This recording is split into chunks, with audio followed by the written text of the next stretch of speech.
listening to the Real FI Podcast, where we discuss time-tested tricks, techniques, and strategies for pursuing financial independence today so that we can enjoy a better tomorrow.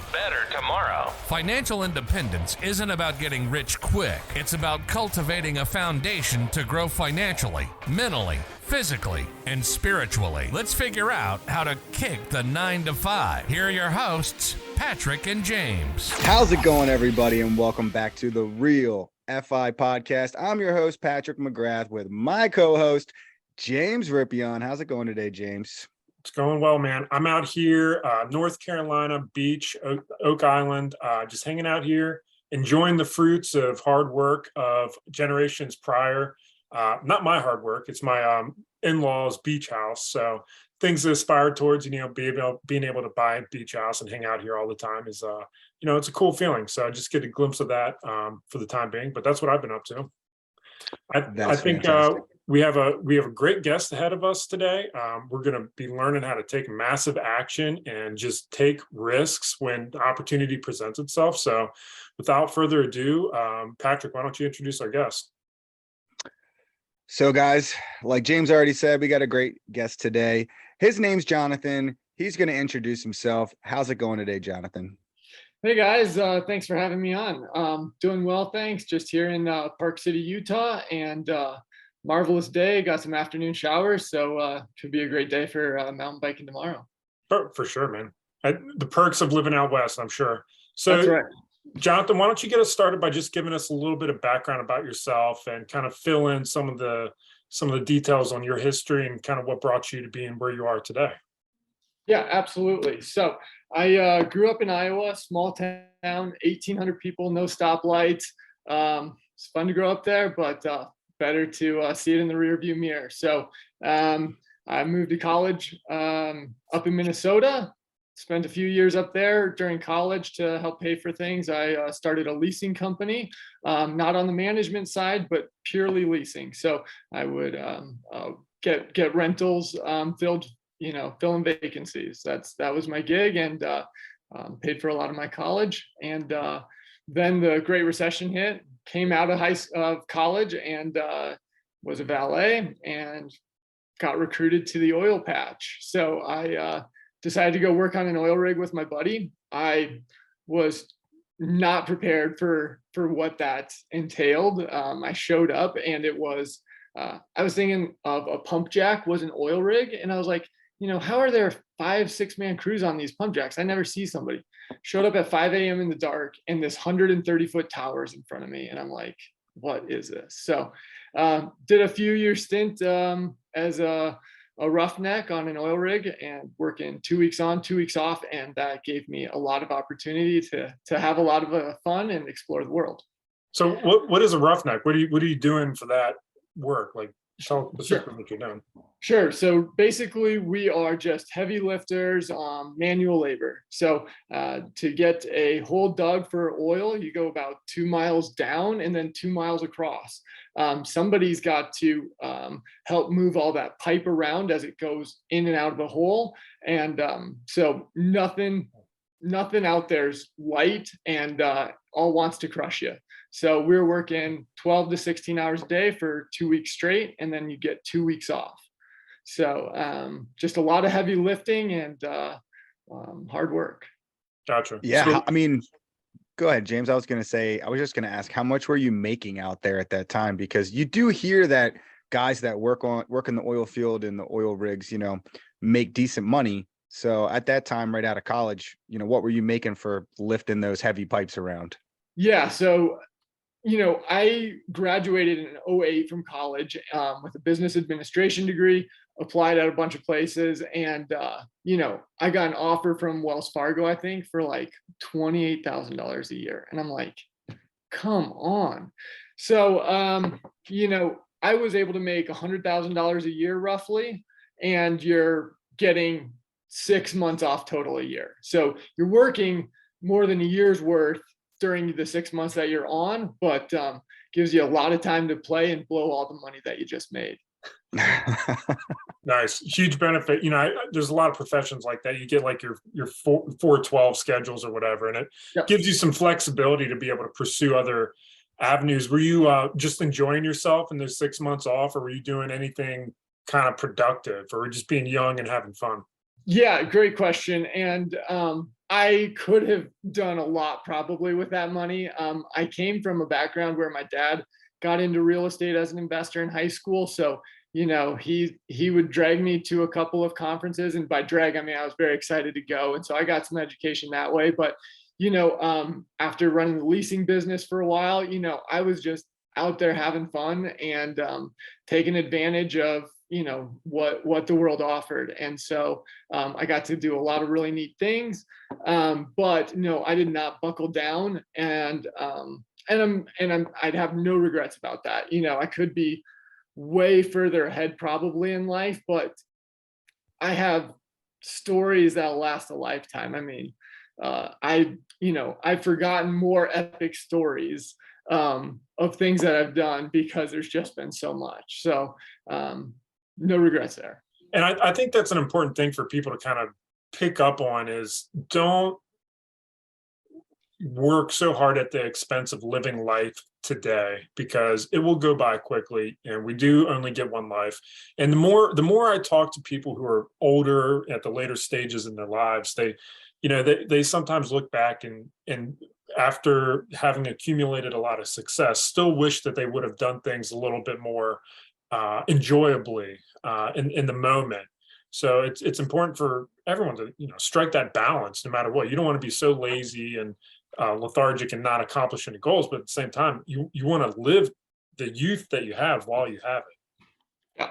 Yeah. I mean, to be able to do those things at a young age when you've got friends to do them with, or the body to do it, to learn new sports, to go on great vacations. I was sitting on the oil rig one night, and my buddy texted me who was on a different rig, and he's like, Sochi 2014 with a question mark. And I said, sure, I'm in. And then my following text was, what's that?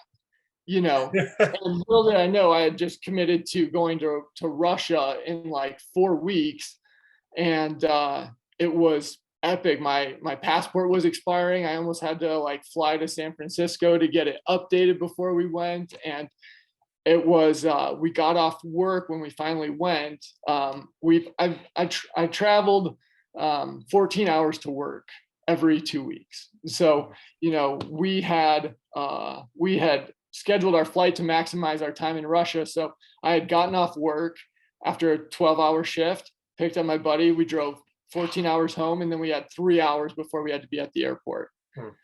And so getting to do fun experiences like that, it's totally worth having that flexibility and being young when you can have other friends that have that flexibility. The longer we go through life, the more things we have holding us down, which can be fine, more obligations and responsibilities. So. Right. Exactly. I mean, I absolutely love that. So, all right, you're on the oil rig, you're living this, awesome kind of bachelor life, headed off to the Olympics and, crushing it, making $100,000 a year right out of college. You're not really working at an office like everybody you went to school with, making 30 grand. You're enjoying that time. So what's next? So, hard work is hard work. And sometimes, the grass is always greener. So I was looking for a way out. I got suckered into this car business of exporting old luxury cars from the US down to Costa Rica. And, absolutely got burned out of like 50 grand. So who was your in on this? There's always somebody who suckers you in. It doesn't just come out of nowhere. So was this like a friend, a family member? Like, who's on the other end of this fun venture that you got yourself into? Yeah. I found this business on like a business listing online, through a business broker. And I'm like, hey, I can only make this work for, half of what he wanted up front for capital. Thank goodness. But on the flip side was he said, okay, we can do this, but we can't go through the broker because I can't afford to pay that guy. And that's when I totally just got suckered in. And this guy's living in Costa Rica. Of course, I send him a couple cars, send him some cash, and the guy's just asking for more money in cars, and I'm not seeing anything back. So it was just a desperation move, to be honest, and just being young, and taking risks.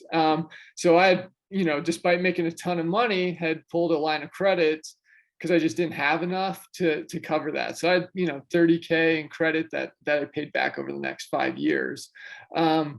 But I learned a lot of valuable lessons there, and it actually got me to move out west. So I decided to move to Vegas, where I'd be closer to the West Coast and could do my dealings out there. I'd never been to Vegas before.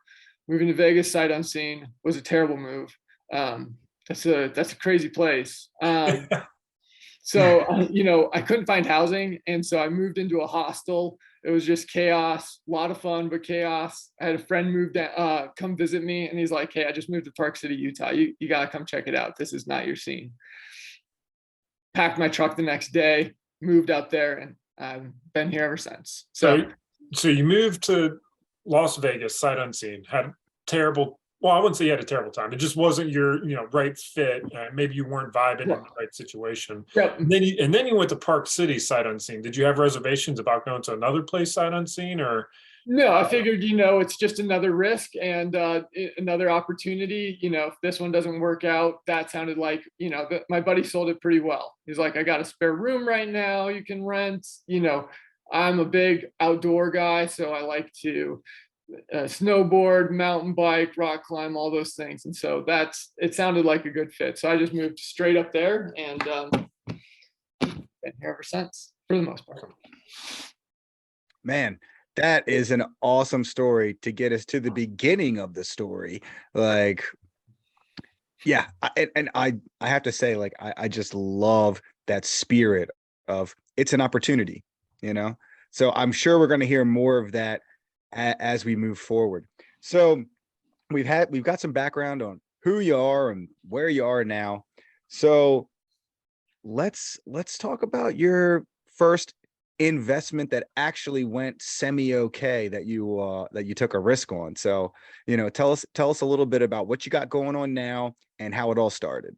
Sure. So living in Park City for a few years as a ski bum, working 3 jobs to be it's not really a bum when you're working 3 jobs, but when you live to ski and that's your main focus, you do what you need to. So I was working as a valet at a hotel. I was working as a bar back at a bar at night, and I was working as a handyman. So, it was a good mix. And I found this lot for sale in my neighborhood for $100,000 back in 2014.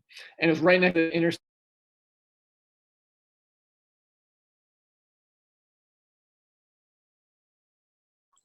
Okay. Yeah, so I bought that $100,000 lot, and I found this $100,000 lot, but I wasn't going to buy it. They lowered the price. I decided to make a move on it, and I didn't get it. Somebody else got it in front of me, and they called me back a few weeks later and said, "Hey, the other buyer bailed. You had made an offer at 90,000. Well, the last guy was under contract at 78,000, so we'll give it to you at that." There you go. Nice. And so I was like, "Well, okay, great." And so it's got.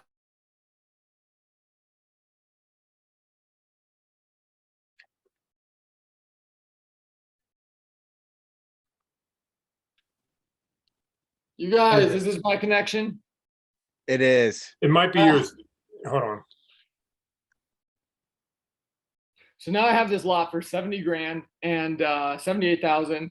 And so I sit on it for a couple of years, just not able to afford to build, still didn't, as a ski bum, 3 jobs, not easy to get financed. Long story short, I end up becoming a realtor, get enough income to get a construction loan, and we start building a house. To minimize our expenses, we decided to move into an RV on the lot and just live there while we built. I had a 1992 Winnebago that didn't have any running water because I had forgotten to winterize it the winter before. Oh, so it completely busted and you just didn't even have the option to have the water? Right, Okay. right. So yeah, so and I've got a pregnant wife at the time, and she is a trooper. So So how we're was she using during all that process? Was she totally on board and like understanding, or was she kind of a little adverse to the situation? I am the luckiest guy in the world. I found somebody who is equally as adventurous and driven. And so, she sees making short-term, sacrifice for long-term gain. And so, she was having to go pee out in the outhouse or, in the porta potty. And we had gym memberships to go take showers. And it was great because after dinner every night, I'd be able to just go back out and work on the property. So we were able to get a house built for under $600,000 in Park City with the lot. And What year was this? that was 3 years ago we got finished. Okay. And Okay, so this is 2019. 2019. So we built the house as a duplex, essentially with one side is a 4-bedroom house, one side is a 2-bedroom mother-in-law apartment. And our goal from the start was, how do we minimize our expenses? And, that was to live in the mother-in-law, the 2-bedroom side, and rent out the main house. And we've done that for the last 3 years, and it's been a great moneymaker for us. So it was you, your wife, and your daughter in that small 2-bedroom in-law suite for 3 years. That's right. Perfect. So you built a duplex house hack. Yeah. Yep. Exactly. All right. Now, question. What were duplexes your size brand new going for in 2019? Well, it was really, it's really tough to find a product like that. So, I think right away when we got built, we were valued at like $875. So we had a lot of equity in it. And my wife and my wife did pretty much all the electrical. We did a lot of the building ourselves. So we ran all the radiant heat, did all the electrical, did all the trim, baseboards, hung all the doors, did all the painting. I mean, we did a lot of the work ourselves to build in that sweat equity. So you put $275,000 worth of sweat equity on that, on that first deal, and you're still living in there. That you're still in the room right now recording this podcast. Yeah. So I love that. I love that. Now, for that income, you're in Park City. Are you doing short-term rentals, mid-term rentals? Is it a long-term tenant? Like, we got to know. We've done it all. So, when we first got it finished, we thought, okay, let's get it furnished and do Airbnb. Got it furnished. Man, that's pretty costly on a 4-bedroom house. And I don't remember exactly why we pivoted right away, but as soon as we got it furnished, we found a family that was looking to buy a place in Park City, and they wanted 3 months of rental. So that got us through our shoulder season, which is our slower season of September through November. And then we were able to add it to Airbnb and crushed it all winter. Then the pandemic hit. So when that happened, all Airbnbs canceled, and we didn't know when that would pick back up. So then we transitioned to a furnished long-term rental. Okay. How long did it take you for that first long-term rental tenant to get in there after, the pandemic hit? Yeah, it was probably close to 2 months. And, they knew that they were in a position of power, so they got a really cheap rate. It covered our mortgage still and our expenses. But they got a great deal. So we rented it to them for 1 year at $3,500 a month. And then the next year they moved out and we upped it to $5,000 a month. Wow. Well, that's perfect.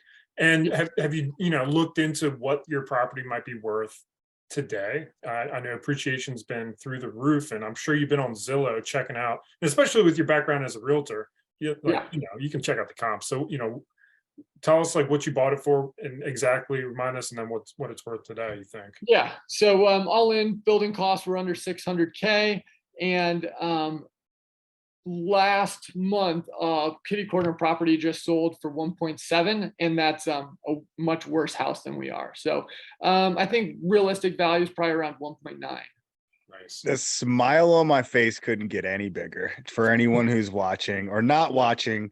Holy shit. Yeah.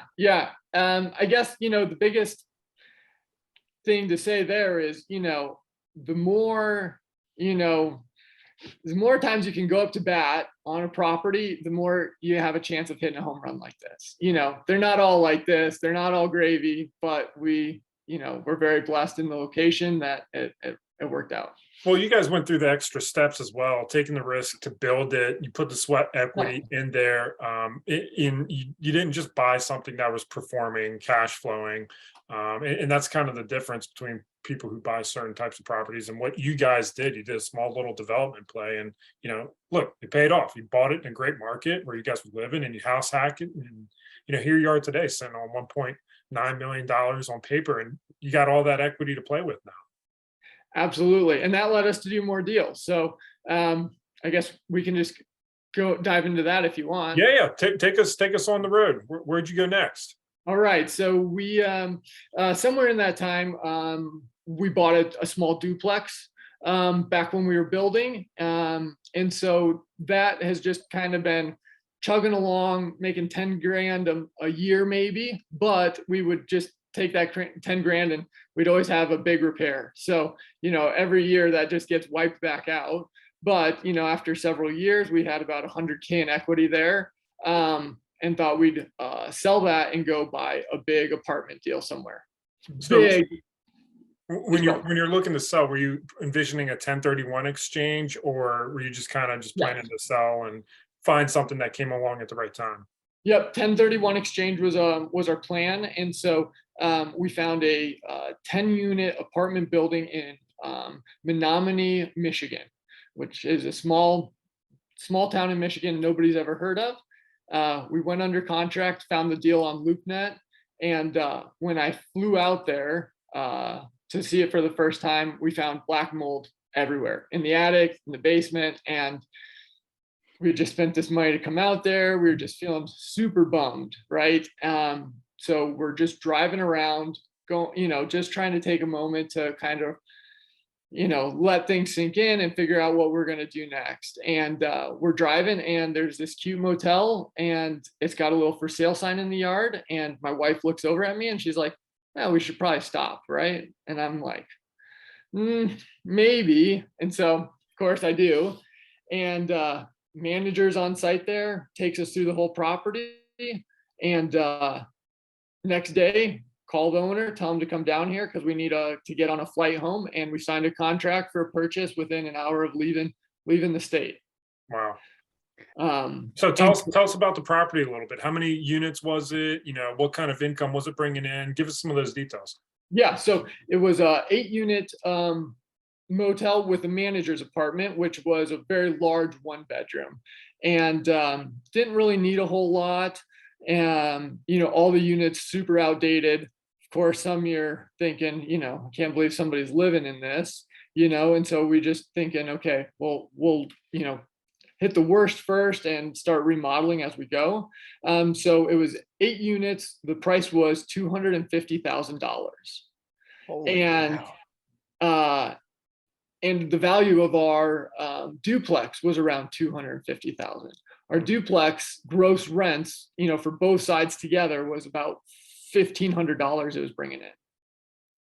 This place was bringing in $4,500 a month. Perfect. And for a very similar price. And so it's like, okay, let's do this. Now let's pause here for a second, because I'm thinking motel. You said the manager's suite was a pretty big 1-bedroom.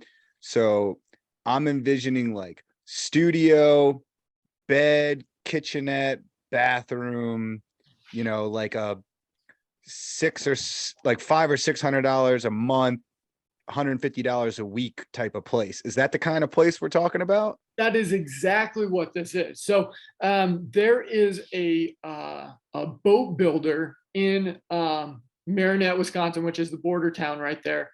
And so they build ships for the Navy, like 300-foot frigates. and I don't know if they're called frigates, 300-foot ships. Big And birds. so they've Sounded got, right.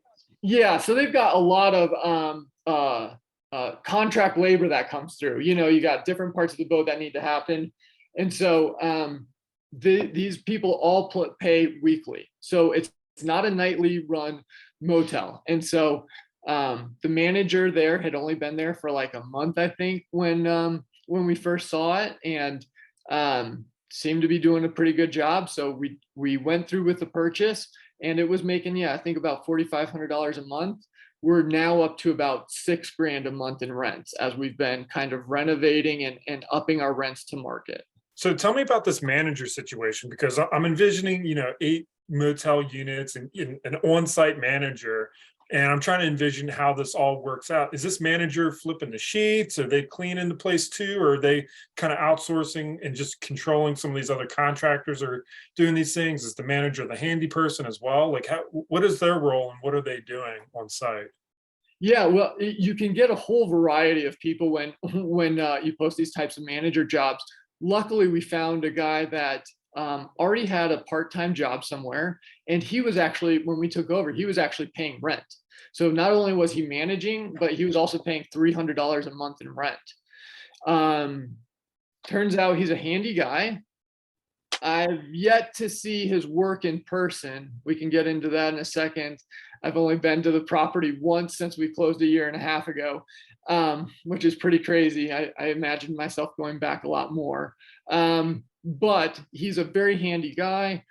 He now no longer pays any rent. We just give him the spot for free, and he does a lot of the repairs. So he's been renovating units himself and putting in LVP flooring, refreshing the paint, getting some newer fixtures in, just giving a better experience to our guests. Okay. Now, how many units have you renovated? And what are you getting in rents for those newly renovated units? Yeah, so rents were mostly around $150 a week when we started. We're up in a lot of those to about $250 a week. So, there's still some, we're upping them slowly. So some are at 225, some are still at 200, kind of depends as people turn over. And then, I skipped over the manager also does, turnover cleaning. So we don't charge a whole lot. So, they don't get weekly cleanings and things like that. It's something we're thinking about implementing in the future to keep our units nicer for longer. I think having those incremental cleanings will keep things in better condition, but that's so when all the units are turned, what's your projection? Yeah, we're probably looking at, in the next 2 years, probably next year to two, probably $7,500 a month in rents. All right, Patrick, do the cap rate math. I know you're doing your calculation. He likes, figuring out how much your property's worth now. So tell us, Patrick, what's the damage? I'm just wondering what's your monthly expenses on that? That's just, yeah, roughly $2,000 to $3,000 a month, depending on what we got going. and that's not including the loan payment, right? No, we don't have any debt service on there. So No debt service. Okay, we're gonna do 2,500. So you're netting basically 60,000 a year in cash flow is what you will be, 60,000. yeah. And do you happen to know what the cap rate around there? Is it like 7, 8, 10? Yeah, probably something like 10 or, probably something pretty high. Smaller towns like that don't usually demand such a high Give him a cap. 10 cap. Give him a 10 cap, Patrick. What's he coming out A at? 10 cap, you're looking at a $600,000 property. You bought it for $250. It's paid off. Right now, you're cash flowing, 2,000 to 2,500, or actually more than that. Right now, you're cash flowing $4,000, 3,500 to $4,000. And in another year, it's going to be 5. I mean, that's awesome. It's And you've said you've never even been to the property. You've been there one time. Yeah. I've been there twice. Once pre-closing when we first found the deal, and then once post-closing, I went down there. But yeah, hoping to get back there this fall. Perfect. Well, this is a slam dunk deal, man. And I have a hint that you might have taken this experience and made it grow exponentially into your favor as well. So tell us what you're doing after this 8-unit deal that you just hit out of the park. I mean, as soon as we ran the numbers ourselves, we were like, okay, this is what we maybe should get into, and on a larger scale. Because as soon as if we were to flip those all to nightly rentals, even at like $65 a night, man, I think you could just really knock it out of the park. Is there any other like hotels around or anything? Is this the closest place to the Navy place? No, so there's actually like 3 other kind of weekly rental type places, and then there's several hotels in town. So but this is just kind of that local looking mom and pop, cute, quaint type of a place. So I think you could decorate it to a place where you'd get a good amount of business. So Nice. All right. So you ran the numbers and this one was like cha-ching. So where'd you take this new experience to? we closed on that in February of 2021, and by April 2021, we made an offer on a 23-unit motel in Fruita, Colorado. Fruita, Where the hell is Fruita, Colorado? Fruita, Colorado is a border town to Utah and a mountain biking destination. Okay. Okay. So it's not a ski kind of place. It's more, Nope. more dry, more desert, dry. Yep, exactly. So we found this place on LoopNet again. LoopNet, they used to say that's where deals go to die. I was gonna say that, but like you're finding Me too. gold nuggets from your experiences on LoopNet. I know you didn't buy the first deal that you looked at, but it led you to the other one. Yeah. Yeah. I mean, the same thing though is that people see opportunities differently, and as an out-of-towner, someone that lived in town got presented that deal multiple times and they were like, nah, I'm good. And as an out-of-towner, you're like, man, this is a home run for me. I just so happen to be sitting on 250 G's in cash I got to do something with. And these numbers sound great. So I look at LoopNet all the time as well. Haven't found a deal yet, but you always got to be looking. So I already love this. All right. So LoopNet, where deals go to die. You found $1 million. Let's hear this story. I can't wait. Yeah. So now we get this offer in on this 23 unit. It's owned by a Polish family. Let me tell you, this guy bought this place back in '98. Didn't know any English, not 3 words of English, and bought this place. I mean, like, talk about taking action. He brought his cousin out with him. He was from Chicago, bought it sight unseen, came out with his cousin who spoke some English. His cousin stayed for 3 weeks, taught him a few English words, and left. And the guy's been running it ever since. I mean, yeah, if you know 2 words of English and it got a dictionary, apparently you can make real estate deals happen. So there should be nothing holding back any of our listeners from their first deal. Absolutely. So we found this place. We tried to negotiate with them. They're like, hey, we're set on this price. Okay, whatever. Let's get it done. We were able to do an SBA loan through this one, which is a total pain. I mean, the red tape, the stacks of paperwork, it's difficult. Well, tell us about how an SBA loan is structured, because just so people are aware, you're not going to go to the SBA to buy a piece of real estate, but you can go to the SBA to buy a business that perhaps also owns real estate. So why don't you talk to us about that loan, how it's structured, and kind of what goes into that? Would love to. And this is, this goes back to, there's always a reason to get out of a deal, and so there's plenty of things that are not perfect about this deal, but I still did it. So we'll go into that. So on the loan side of things, what you do is I actually went to a loan broker that said they deal with SBA loans, and they shopped what our property was to several loan companies that work through the SBA. So the SBA doesn't deal with you directly. They lend through an institution. We're using Berkshire Bank. And so they have an SBA program there. And commercial terms are not great in general compared to a 30-year fixed loan. You're usually on a 5 to 10 year term with a 20-year amortization. And because we were, this was our second motel deal, but the only other motel deal we did was a couple months earlier, they didn't want to give us a great rate either. So what we found was 2.75%, so 2.75 plus prime.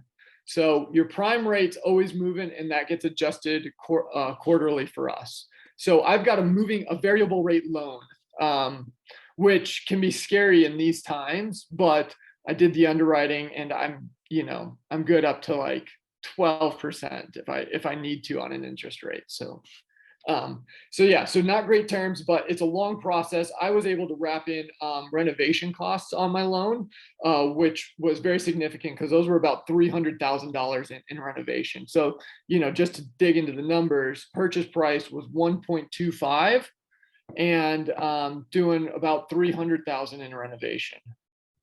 Okay, so before we go any further, you bought a $250,000 motel in BFE somewhere. And then 3 months later, we're so sold, you're like, you know what? We're going to spend $1.5 million. Let's go. I mean, when you see numbers and you run it and you're like, okay, this thing, I could do really like a very poor job of managing and still break even here. I love it. I'm super excited. Like, you got me all jazzed up because I know I've felt the same way multiple times, but haven't like actually followed through with it. And you're like, hey, this is going to be great. Let's go. Let's 10x this motherfucker. Yeah, and not even on the money side of things, but for us, it was a whole nother level of commitment because we also sold the bank on the fact that we are going to be going as living managers.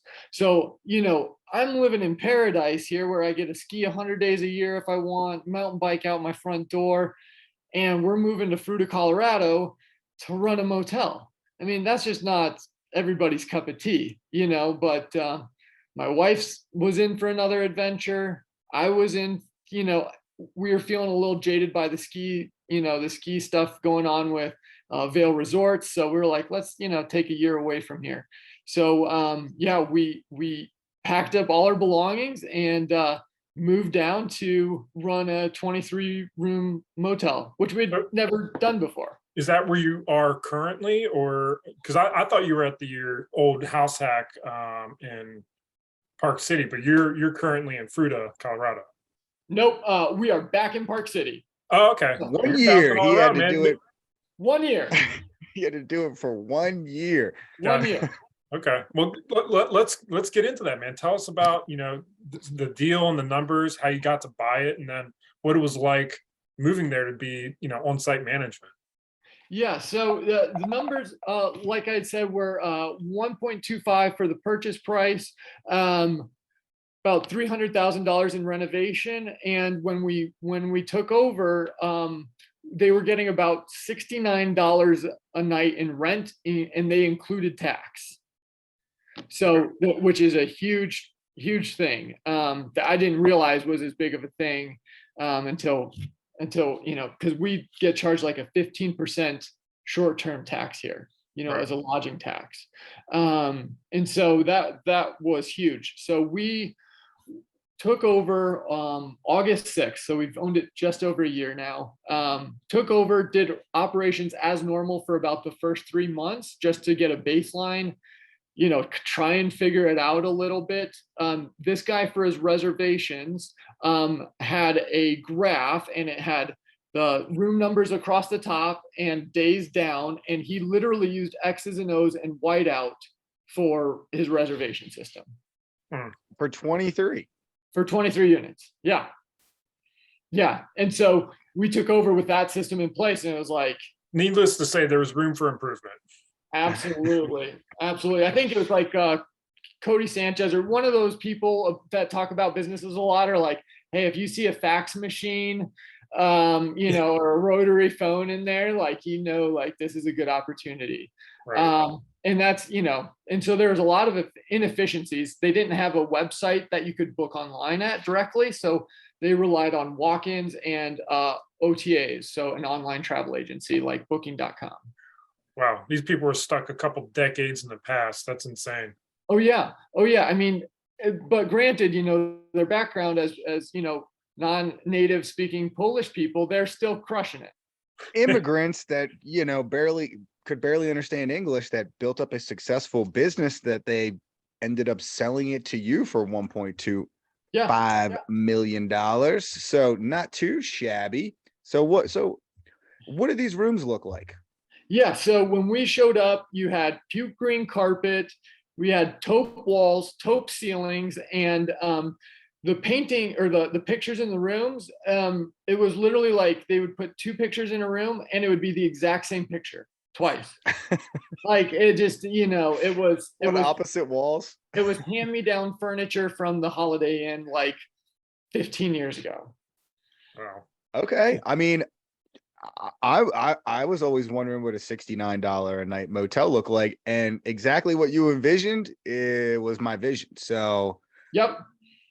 Hard keys. So you had to go to the key, you had to go to the office, get a hard key with the little hanger on it that says, drop in the mail if you take this home. And so we came in and started optimizing systems and giving the place a whole new look. So let's talk about that year of operation and what you guys were doing. So you started off at $69 a night on average. Where did you bring it up to after a year of blood, sweat, and hopefully no tears? Right. Yes. There were tears for sure.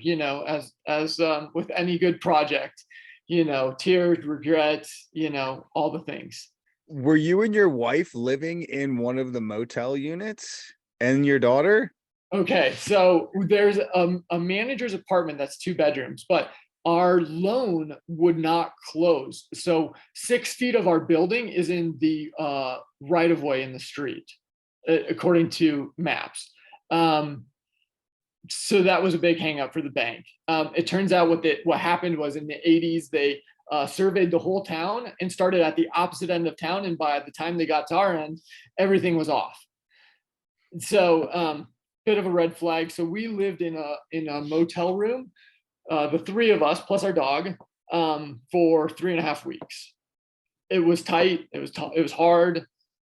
It was hot, but we made it through. We got to the closing table and then immediately moved into the 2-bedroom apartment that also has the front desk attached to it. So you guys moved into one of the rooms while the title issue and the deed and all of that stuff got tied up that was holding this up, because you guys were already in the car moving down. We were ready to move our whole life. I mean, we were packed up. We had renters moving in. So, of course, we needed to put renters into our place that, wasn't getting used. And so that was another supplement of income for us while we got things off the ground here.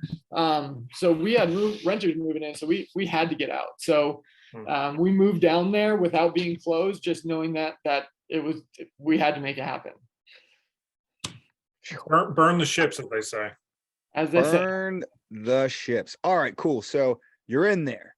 You're out of the motel room. You're in the luxury owner's 2-bedroom suite. You, your wife, your baby, your dog. So what was the plan on fixing these units up and, putting some somewhat modern systems in place? Yeah. So we're planning to do a lot of the work ourselves, and just subcontracting out, whatever we could. I had a handyman hired that was going to do a lot of the work, and I'd be able to kind of jump in and help as needed. And the guy just was a total flop. Ended up having lunch with another buddy who's like, "Hey, I've got a general contractor who's trying to get out of this big corporate gig." I was able to snag him, gave him a good wage. He lived on site and just knocked out 23 rooms like a boss. And it was the biggest blessing. He got us under budget. I mean, we didn't spend all $300K on renovation thanks to him. And we have an excellent product. Awesome. So the big question is, How much do you get per night now? So our ADR, so average daily rate right now is $90 a night and does not include tax. $90 a night and So does that's- not include tax. For anyone that About was using a 50% increase calculator, there. for anyone that was using a calculator, that $69, including tax, was really around like $57.50 Yeah. with your 15%. So that's a 50% increase. I think that's what James said. That's amazing. He is a smart man, so I'll give him that for sure. That's fantastic. Yeah, it's really been great. So the last owner was averaging about $250,000 a year in income, gross income. This year we've just owned it for 1 year. We did, 3 months as a, crappy outdated rooms, then did a big renovation all winter, and we still ended up making 382 grand gross this year. Perfect. So Yeah. let's talk a little bit about your expenses too, because that's going to inform a lot of what the property is worth. So, Yep. Despite having to bring everything up to modernization with the technology and everything, where are the expenses compared to when you first purchased the property? Yeah, so one thing that's kind of cool about motels is, a lot of your expenses scale with occupancy. So outside of your mortgage, which is a fixed cost, the rest, kind of slides with your occupancy. So the higher the occupancy, the higher your costs are. That goes for the electricity, which we use to heat and cool our rooms. Our cleaners are our biggest expense, of course. And so, we've got some marketing costs, but those are fairly nominal. Okay. So our expenses were, my wife does the books, which is just great. But let's see, our expenses this last year were roughly, I want to say like 125 grand, but we also weren't paying a lot of our mortgage. So when you're in a construction phase or remodeling phase on these loans, usually they'll just give you interest only. So we got interest only, and then we also got 3 months where the SBA made the payments for us as a perk. So we're just getting That's into paying for it fantastic. now. That is absolutely fantastic. All right. So it's been 1 year. You already, while doing the renovations, have increased the average nightly occupancy price. Everything is all good. What's your average? How many nights on average is each unit rented? Yeah, so we're at about 88% occupancy. Okay. So how's that, industry, like what's industry standard for occupancy? Because I can imagine you don't want to be 100, because to me that just says, your prices are probably a little too low. So Yep. What are you shooting for as far as an industry benchmark? Yeah, you're probably looking between 60 and 70%. But I'm only 23 rooms, so it's a lot easier for me to get filled. I didn't really consider that. So in May, for instance, we were at like 93% occupancy. And our goal right now is to get more heads in beds so that we can get better reviews, and then we'll increase our pricing. So first, we want to just get more people here, reestablish a clientele that knows the new product, and then we can start raising. So this is really our jumping off point where we're just trying to get as much occupancy as possible, and then we'll work on revenue. So where are you going to get your positive reviews? It's obvious for Airbnb, they're going to leave a review on Airbnb, but for something like this, you're going to be looking at third-party marketing platforms for your reputation. So where are you trying to direct your the people who are staying at your place to leave positive reviews? So we're because it's only been a year, we're still working on implementing things. So we have gotten a new system in place now that talks with the guest. We use Guest Talk because we've also updated our locks to be all keypad digital locks. So we've got now a system in place that will reset that lock combination for every guest and let the guest know what their room number and combination is, and then we'll be able to ask for reviews as a follow-up. And, the best places for us are Google, Facebook, and, the OTAs. So right now, most of our business comes from direct booking on our website, which we've implemented, and then booking.com. Perfect. Fantastic.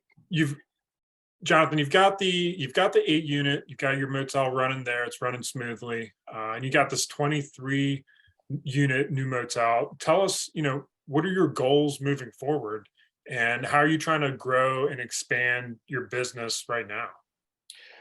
Yeah, that's a great question. And sometimes, we're still trying to figure out. My wife and I are partners in this thing. She is just a rock star. And,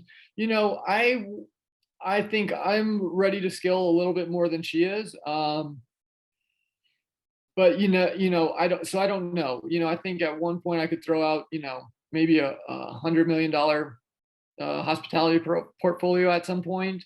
But the biggest thing right now is that we're comfortable and we're getting to spend time. I've got a brand new baby that's 2 weeks old. So, I just, I'm a realtor by day. And so I just turned down like a $1.5 million listing to spend more time with family. So I think I've made it. But that being said, there's still a lot more good we can do in the world if we're, increasing our monthly revenue. And it's also kind of crazy how many people have reached out to us to offer capital.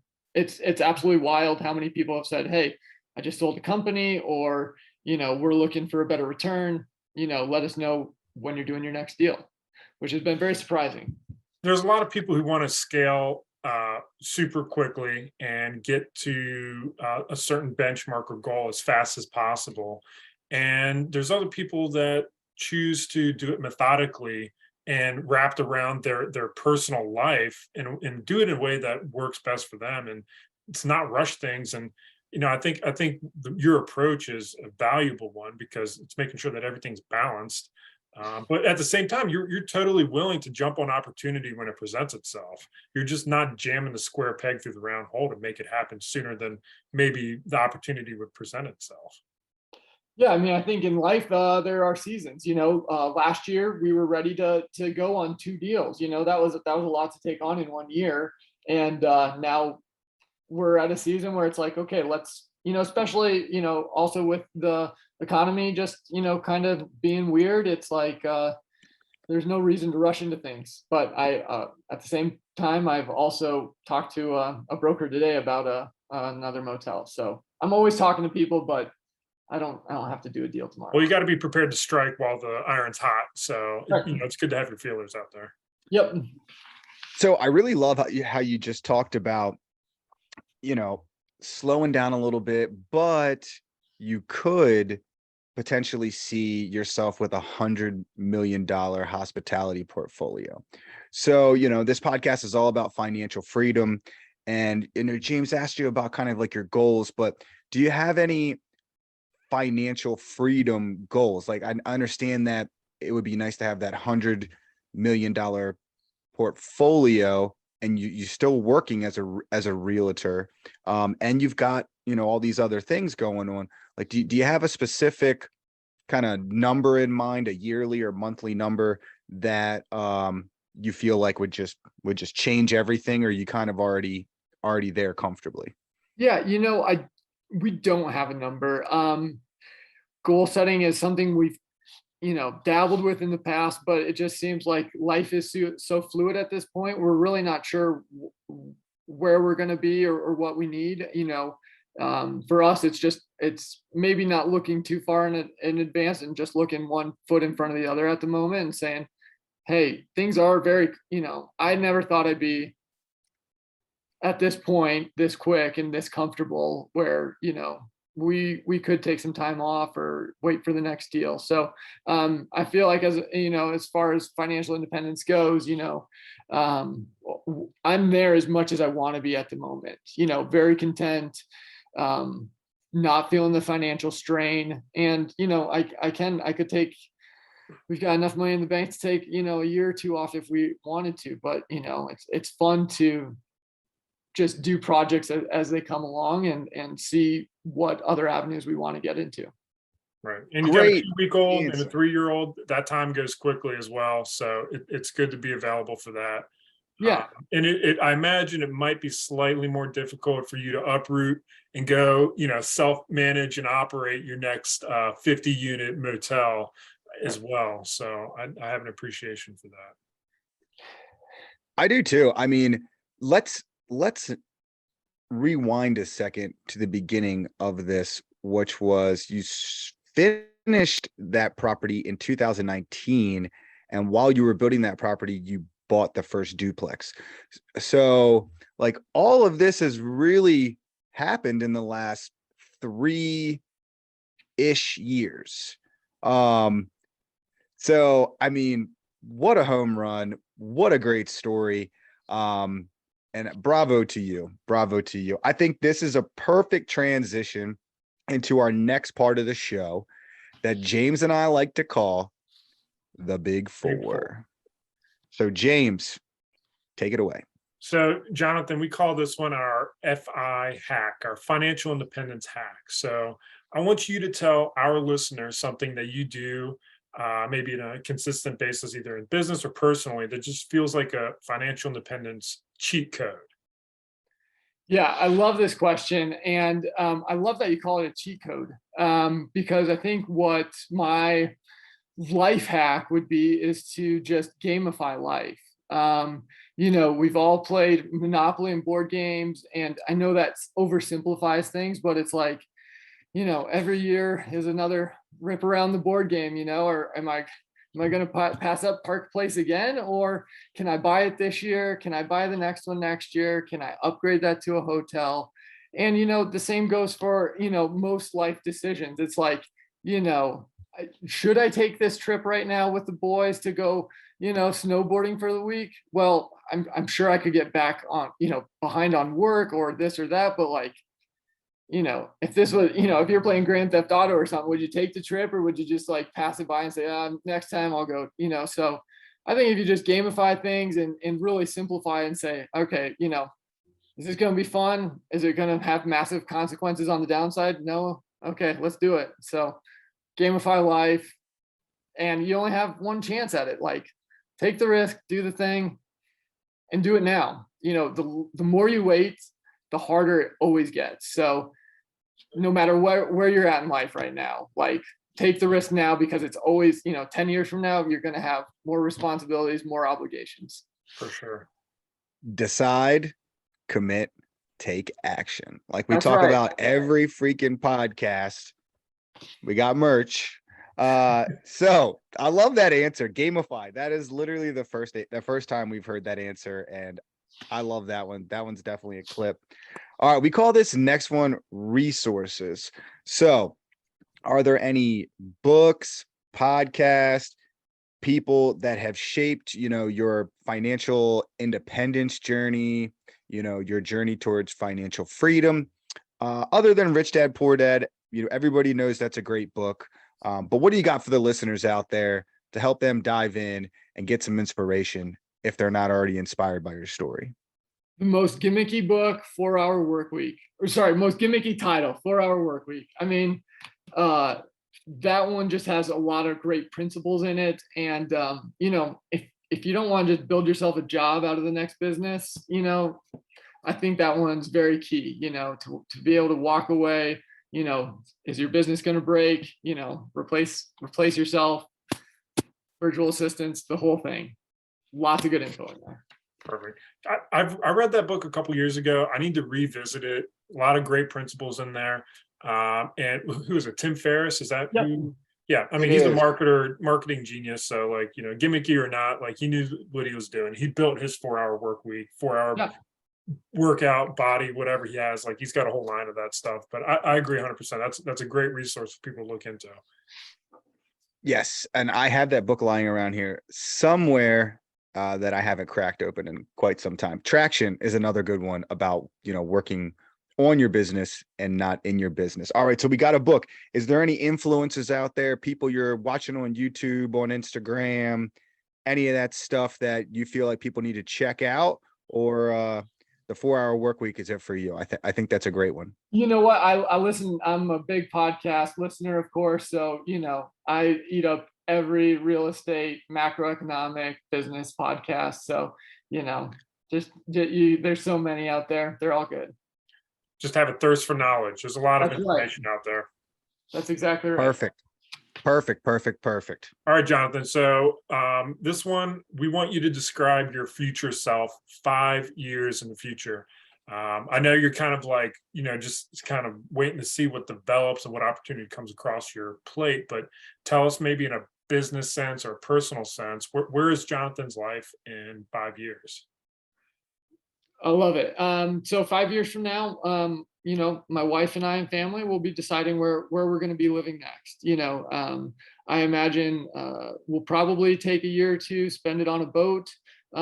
We just had a daughter that's a few weeks old. I think we'll wait for the kids to get a little bit older, so it's more enjoyable for them. But, we'll probably live abroad in a few places. My wife was an au pair in France for a while, so we could end up, in the Mediterranean somewhere. But, we're probably just trying to figure out, what's the next place abroad that we'll be living. And then, just to see which deals are going to be coming across my plate in 5 years, it'll probably be all 100+ units and class A or B probably.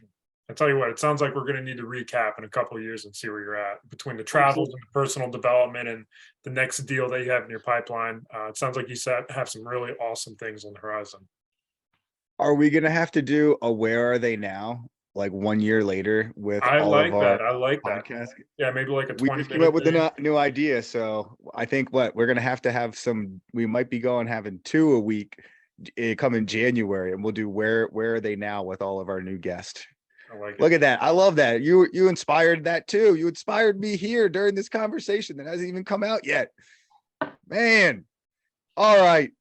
Jonathan, what a great conversation. I've been smiling ear to ear the whole time just because I love your energy. I love your just like willingness to just spearhead anything and take that opportunity and go ring that bell, which you have. So if anyone wants to reach out to you and contact you, say hi, whatever, where is the best place for our listeners to find you and contact you? Or if they want to stay at any of those cool motels you talked about? Yeah, balancedrockin.com is a hotel in Fruta, but me personally, you can find me on Instagram at Mr_Mox, and that's spelled out. So MISTER_Mox. I post some family and business stuff there. Probably should do a lot more motel stuff to show you guys what we've got going on. So it's a great niche, man. You got to dig deep into that. I know people would eat that up online just to see what you're doing.